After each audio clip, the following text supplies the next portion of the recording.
جو صورتحال پوری دنیا میں ہے یہ کوئی غیر متوقع چیز نہیں ہے. حضرت نبی اکرم صلی اللہ علیہ وسلم نے بہت پہلے اس کی پیشین گوئی فرما دی تھی کہ ایک وقت ایسا آئے گا جب دنیا کی ساری قومیں مسلمانوں کے خلاف اس طرح متحد ہو جائیں گی اور اس امت کو نقصان پہنچانے کے لیے، ان کو زخم دینے کے لیے، ان کو ٹھیس پہنچانے کے لیے، بلکہ ان کا وجود ختم کرنے کے لیے اپنے باہمی نظریاتی، مذہبی، سیاسی، سماجی اختلافات کے باوجود ایک مسئلے پہ سب متفق ہو جائیں گے کہ اسلام اور مسلمانوں کے خلاف ان کا ایجنڈا ایک ہوگا. یہ وقت آئے گا اور آپ نے بڑی محسوس مثال دے کر سمجھایا کہ ایک وقت آئے گا کہ ساری قومیں مسلمانوں کے خلاف اس طرح ایک دوسرے کو دعوت دیں گی جس طرح دسترخوان پہ کھانے کے لیے کوئی جماعت بیٹھی ہو اور اپنے ساتھیوں کو آواز دیتے ہیں، آؤ یہ ڈش بہت لذیذ ہے، یہ سالن بہت عمدہ ہے، ذرا یہ بھی لے لو، ذرا یہ بھی چکھ لو. اس طرح مسلمانوں کو لقمہ تر بنانے کے لیے ساری کی ساری قومیں آپس میں ایک دوسرے کو دعوت دیں گی. یہ بات جب رسول اللہ صلی اللہ علیہ وسلم نے ارشاد فرمائی ہے، اس وقت مسلمان اگرچہ تعداد کے اعتبار سے بہت مختصر تھے لیکن ان کا ایمان پہاڑ سے زیادہ مضبوط، اللہ کے اوپر ان کا بھروسہ، اللہ کے وعدوں پر بھروسہ اور اسلام کے ایک ایک حکم پر عمل کرنے کے سلسلے میں ان کا جذبہ اتنا غیر متزلزل تھا اور ان کی دھاک اس طرح بیٹھی ہوئی تھی کہ ان کے لیے یہ بات عجیب و غریب تھی، حیرت کی بات تھی کہ کیا ایسا بھی وقت آئے گا کہ مسلمانوں کے خلاف ساری قومیں متحد ہو جائیں گی. آخر اس کا سبب کیا ہوگا؟ انہوں نے خیال کیا کہ شاید مسلمان اس زمانے میں تعداد کے اعتبار سے بہت تھوڑے ہوں گے. تو بعض صحابہ نے پوچھا، وَمِن قِلَّةٍ نَحْنُ يَوْمَئِذٍ یا رسول اللہ، کیا اس زمانے میں ہم لوگ بہت تھوڑے ہوں گے؟ ہمارے دشمن زیادہ ہوں گے، ہم کم ہوں گے، بہت کم ہوں گے؟ رسول اللہ صلی اللہ علیہ وسلم نے ارشاد فرمایا، بل انتم یومئذ کثیرون، نہیں تم تھوڑے نہیں ہوگے، تمہاری تعداد بہت ہوگی. ولکنکم غثاء کغثاء السیل، لیکن تعداد کی کثرت کے باوجود تمہاری حیثیت ایسی ہوگی جیسے سیلاب کے زمانے میں پانی کی سطح پر بہنے والا کوڑا کرکٹ ہوتا ہے. بہترین مثال دی آپ نے. جب سیلاب آیا ہوا ہو، ہر طرف سے بارش کا، نالے کا پانی ایک ندی میں اکٹھا ہو رہا ہو اور اپنے ساتھ جھاڑ جھنکار کوڑا کرکٹ بہا کر لے آئے، تو یہ کوڑا کرکٹ اتنا مقدار کے اعتبار سے زیادہ ہوتا ہے کہ پانی کی پوری سطح پہ چھا جاتا ہے، لیکن اس کے باوجود اس کی نہ کوئی قیمت ہوتی ہے، نہ اس کا کوئی وزن ہوتا ہے. جدھر بہاؤ اس کو لے کر جائے بہتا چلا جائے. کہیں کوئی رکاوٹ آئی ٹکرا گیا، کہیں نشیب آیا نیچے گر گیا، کہیں موڑ آیا گھوم گیا، کوئی اس کو کوڑی کے بھاؤ لینے کے لیے تیار نہیں ہوتا. تو مقدار کے اعتبار سے سیلاب کے اوپر بہنے والا کوڑا بہت ہوتا ہے لیکن حیثیت کے اعتبار سے اس کی کوئی قدر و قیمت نہیں. تو رسول اللہ صلی اللہ علیہ وسلم نے فرمایا کہ جس زمانے کا میں تذکرہ کر رہا ہوں اس زمانے میں مسلمان تعداد کے اعتبار سے بہت ہوں گے لیکن حیثیت وہی ہوگی جو سیلاب کے اندر پانی کی سطح پر بہنے والے کوڑے کرکٹ کی ہوتی ہے. اور صورتحال کیا ہوگی؟ دو باتیں فرمائی. وَلَيَنزِعَنَّ اللَّهُ مِن قُلُوبِ عَدُوِّكُمُ الْمَحَابَةَ مِنكُمْ، اللہ تعالیٰ تمہارے دشمنوں کے دلوں سے تمہاری ہیبت نکال دیں گے. وَلَا يَقْذِفَنَّ اللَّهُ فِي قُلُوبِكُمُ الْوَهْنَ، اور اللہ تعالیٰ تمہارے دلوں میں کمزوری پیدا کر دیں گے.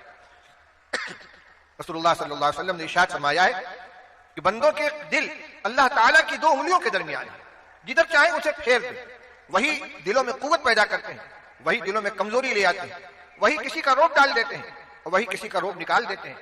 فرمایا کہ بڑی تعداد میں مسلمان ہوں گے لیکن دشمنوں کے دلوں سے ان کی ہیبت نکل گئی ہوگی اور خود ان کے دلوں میں کمزوری پیدا ہو چکی ہوگی. اللہ تعالیٰ ان کے دلوں میں وہن ڈال دیں گے. تو صحابہ نے پوچھا، مل وہن یا رسول اللہ، آخر اس بزدلی اور اس کمزوری کی وجہ کیا ہوگی؟ آپ نے فرمایا، حب الدنیا و کراہیت الموت. دو وجہ ہوں گی، ایک دنیا سے محبت اور دوسرے موت کی کراہیت. یہ حاصل ہے اس حدیث پاک کا. آج مسلمان تعداد کے اعتبار سے پوری دنیا میں دوسری بڑی اکثریت کے اندر ہے. اگر عیسائیوں کو، جو خواہ مذہبی طور پر عیسائی ہوں یا قومی مردم شماری کے اعتبار سے اپنے کو عیسائی کہتے ہوں، ان سب کو ایک مذہبی یونٹ تسلیم کر لیا جائے تو اس کے بعد پوری دنیا میں سب سے بڑی تعداد مسلمانوں کی. کم از کم 22 مسلم اسٹیٹ ہیں جہاں مسلمان اکثریت میں، خود ان کی حکومت. کئی ایسے ممالک ہیں کہ جہاں ان کی بہت بڑی تعداد ہے.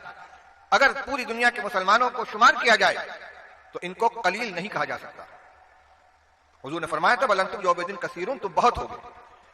آج کے جو حالات ہیں وہ بتا رہے ہیں کہ واقعی اتنی حکومتیں، اتنی تعداد ہے، دولت کے سرچشمے مسلمانوں کے پاس ہے، پٹرول کے کنویں ان کے پاس ہے، دولت کی فراوانی ہے، عددی اکثریت ہے، لیکن آج پوری دنیا میں مسلمانوں کا کوئی وزن نہیں ہے، کوئی ان کی طاقت نہیں ہے۔ اس کی بنیاد کیا ہے؟ رسول اللہ صلی اللہ علیہ وسلم نے دو باتیں ارشاد فرمائی ہیں، حقیقت میں وہی ہمارے لیے غور کرنے کی چیز ہے۔ دو اسباب ہیں، ایک دنیا کی محبت اور دوسرے موت کی کراہیت۔ دنیا کی محبت کا مطلب کیا ہوا؟ دو چیزیں ہیں۔ رسول اللہ صلی اللہ علیہ وسلم نے ارشاد فرمایا، من احب دنیاہ اضر بآخرتہ ومن احب آخرتہ اضر بدنیاہ فآخر ما یبقى علی ما یفنی او کما قال رسول اللہ صلی اللہ علیہ وسلم۔ آپ نے ارشاد فرمایا کہ جو آدمی اپنی دنیا کو محبوب بنائے گا اسے اپنی آخرت کا نقصان اٹھانا پڑے گا، اور جو اپنی آخرت سے محبت کرے گا اسے دنیا کا نقصان برداشت کرنا پڑے گا۔ دونوں چیزیں برابر اور یکساں طور پر اس کے ہاتھ لگ جائیں، دنیا کے اعتبار سے بھی کوئی نقصان نہ ہو اور آخرت کی بھی مکمل کامیابی حاصل ہو جائے، یہ ہو نہیں سکتا۔ دونوں میں تقابل ہے۔ کرنا کیا ہے؟ فرما آخر ما یبقى علی ما یفنی، جو چیز ختم ہو جانے والی ہے اس کو اس چیز کے اوپر ترجیح دو، جو چیز باقی رہنے والی ہے اس کو ترجیح دو اس چیز کے اوپر جو ختم ہو جانے والی ہے، یعنی آخرت کی کامیابی، وہاں کی سرخروئی، وہاں کی عزت جن چیزوں سے حاصل ہو سکتی ہے ان کو اختیار کرو۔ آپ نے ارشاد فرمایا حب الدنیا راس کل خطیئۃ، دنیا کی محبت ہر خطا اور ہر گناہ کی بنیاد ہے۔ آدمی جھوٹ کیوں بولتا ہے؟ بے ایمانی کیوں کرتا ہے؟ حقوق طلب کیوں کرتا ہے؟ خوریزی کیوں کرتا ہے؟ کوئی نہ کوئی دنیاوی منفعت اس کے پیش نظر ہوتی ہے۔ اور اسلامی تعلیمات، شرعی احکام، ان پر عمل کرنا دشوار کیوں ہو جاتا ہے؟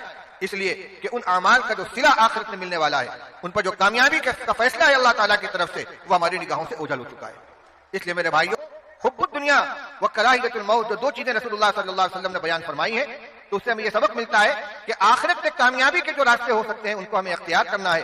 دنیا کی محبت میں ہم آخرت کا نقصان اپنے لیے اگر برداشت کریں گے، یہ ہماری ذلت اور ناکامی کا پہلا سبب ہوگا۔ مختصراً دوسرے جز کی طرف بھی اشارہ کرتے فرمایا وکراہیت الموت، مسلمانوں کے ذلیل ہونے کی اور بے وقت ہونے کی دوسری بنیاد موت کی کراہیت ہوگی۔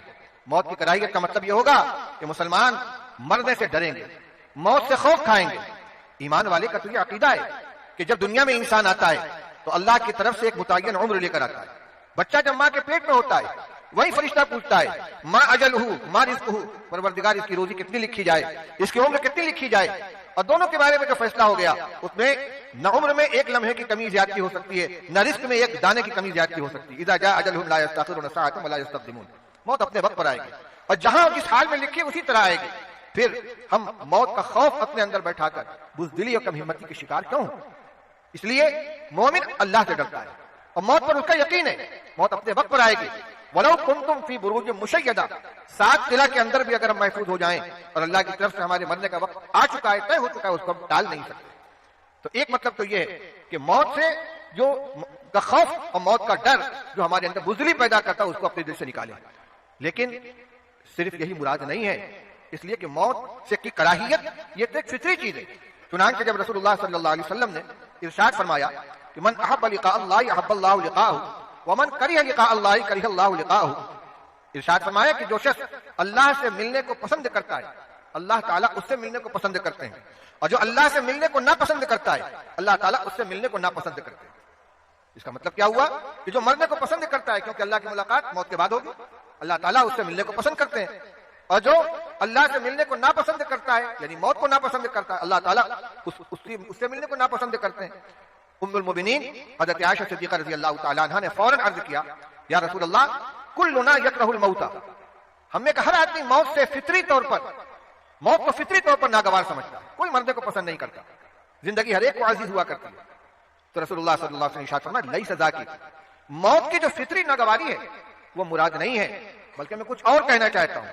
آپ نے ارشاد فرمایا کہ جب اللہ کا نیک بندہ جس نے اپنی زندگی اللہ کی مرضی کے مطابق شریعت کے احکام کے مطابق گزاری ہے، جب اس کے مرنے کا وقت آتا ہے تو رحمت کے فرشتے اس کی روح قبض کرنے کے لیے آتے ہیں، جنت کی نعمتیں روح و ریحان و جنت النعیم کا منظر اس کے سامنے ہوتا ہے اور اس کی روح نکلنے کے لیے بے چین ہو جاتی ہے۔ وہ چاہتا ہے کہ جلد از جلد میری روح پرواز کرے، میں پروردگار کے حضور میں حاضر ہو جاؤں۔ وہ اللہ سے ملنے کو پسند کرتا ہے، اللہ اس سے ملنے کو پسند کرتے ہیں۔ اور جو انسان فسق و فجور میں اللہ اور اس کے رسول صلی اللہ علیہ وسلم کی مخالفت میں بلکہ عملی بغاوت میں زندگی گزارتا ہے، جب اس کے مرنے کا وقت آتا ہے تو عذاب کے فرشتے آتے ہیں، عذاب کے ساتھ و سامان کے ساتھ، اور ان کو دیکھ کر اس کی روح بدن کے اندر پھڑپھڑاتی ہے، نکلنا نہیں چاہتی، اور وہ مرنے سے گھبراتا ہے کیونکہ اس کے سامنے منظر ہوتا ہے کہ ادھر روح نکلی اور میں گرفتار کیا گیا، مجھے سزا ملے گی۔ یہ ہے کریہ لقاء اللہ، کہ اللہ سے ملاقات کو ناپسند کرے۔ اس کا مطلب کیا ہوا؟ زندگی ایسی گزارو کہ جب آخری وقت ہو تو شوق ہو اللہ کے پاس جانے کا، اور ایسی زندگی سے بچو کہ آخر وقت کے اندر مرنے کا خوف پیدا ہو جائے۔ شیخ سعدی رحمۃ اللہ علیہ نے مختصر لفظوں میں ایک بہت خوبصورت انداز میں یہ بات کہی ہے، ارشاد فرمایا یاد داری کہ وقت زیادہ نے تو ہم خندہ بدند تو گریاں، یاد داری کہ وقت زیادہ نے تو ہم خندہ بدند تو گریاں، ہم چنازی کہ وقت مردنے تو ہم گریاں شوند تو خندہ۔ فرماتے ہیں یاد داری کے وقت زیادہ نے تو ہم خندہ بدند تو گریاں، تجھے یاد ہے جب تو پیدا ہوا تھا تو سارے لوگ ہنس رہے تھے، خوشیاں منا رہے تھے، کسی کا لڑکا پیدا ہوا، کسی کا پوتا ہے، کسی کا نواسا ہے، کسی کا بھتیجا ہے، کسی کا بھانجا ہے، سب خوش ہو رہے ہیں، اور تو رو رہا تھا، تو روتا ہوا دنیا میں آیا تھا، باقی سب لوگ ہنس رہے تھے۔ فرماتے ہم چنازی زندگی ایسی گزار کے دنیا سے جاؤ کہ وقت مردنے تو جب تمہارے مرنے کا وقت آئے تو ہم گریاں شوند تو خندہ، سارے لوگ رو رہے ہوں، آنسو بہا رہے ہوں تیری جدائی کے اوپر، اور تو ہنستا ہوا دنیا سے جائے، کیونکہ آگے تیرا رحمت الہی تیرا استقبال کرنے والی ہے۔ اب اس روایت کی روشنی میں دیکھیں تو حب الدنیا و کراہیت الموت کا مطلب کیا ہوا کہ مسلمانوں کے اندر بزدلی اور کمزوری اور بے وقاتی پیدا ہونے کے دو اسباب ہوں گے، ایک تو دنیا کی محبت، دوسرے ایسی زندگی گزارنا کہ اس زندگی کے بعد جب دنیا سے جانے کا وقت ہو تو مرنے کے لیے تیار نہ ہو، خوف ہو کہ عذاب الہی میں گرفتار ہو جاؤں گا۔ اس لیے اس کی تیاری یہ کہ آدمی شریعت اور سنت کے مطابق زندگی گزارنے کی کوشش کرے۔ انشاءاللہ یہی نسخہ ہے کہ جو ہر شخص اپنے طور پر اپنا سکتا ہے، اپنی جگہ پر اس کو اختیار کر سکتا ہے۔ رسول اللہ صلی اللہ علیہ وسلم نے جہاں بیماری بتلائی ہے اس کا علاج بھی بتلا دیا۔ اللہ تعالی ہم سب کو عمل کرنے کی توفیق عطا فرمائے۔ اس عظیم الشان مجمع کے ذریعے حدیث پاک کا یہ پیغام میں پوری امت تک پہنچانا چاہتا ہوں۔ اللہ تعالی ہمیں اس کی توفیق عطا فرمائے۔ وآخر دعوانا ان الحمد للہ رب العالمین۔